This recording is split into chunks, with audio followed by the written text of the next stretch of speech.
Pakita ko yung circuit breaker na maganda sa protection sa lightning. Ito po, nag shut off siya kasi kagabi lakas ng kidlat. Yan po yung brand nya, Taxi. Ewan ko kung ano ang likas nito. Taisi ba to? Nag-shut off siya, tapos reset na lang natin. Tapos tuwing may lightning talaga nag-shut off to. Automatic siya, maganda sa protection talaga sa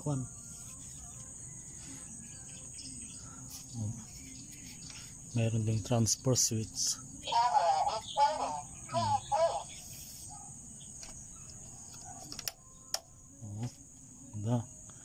Pagtitis na naman natin,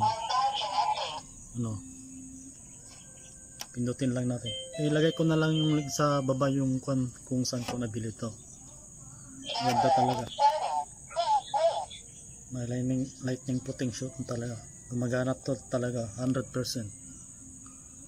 Tingnan nyo, magsa-shut off siya.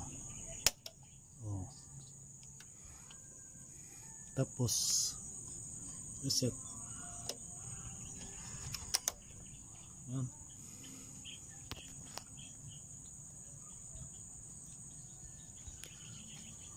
%100% working po talaga siya. Kailangan mo lang ng grounding.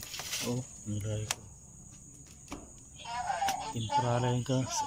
Temporary lang kasi ito. Bukid kasi ito. Naglagay ko ng monitor ko kasi may mga magnanakaw. May mga CCTV po ako dito. Doon ko nilagay sa likod yung ground nya. Kita. Grounding. Grounding. Stainless yung ginamit ko.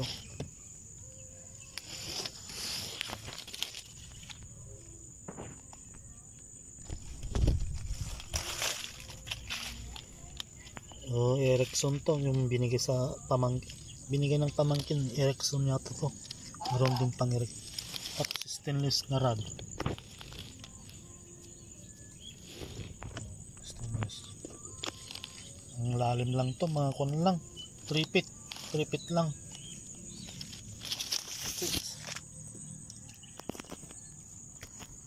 Magandang yun, yung breaker na yan. Automatic po talaga siya pag may malakas na mga kidlat. Security camera kasi ako dito. Sa pa doon. Camera yon. Yan, tapos doon.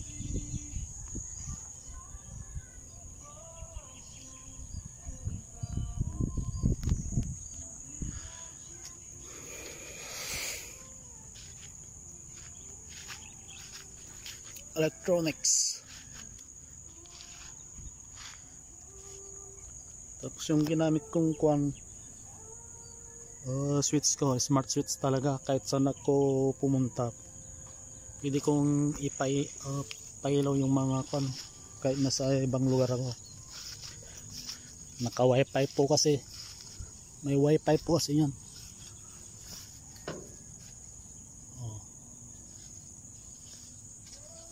Smart switch.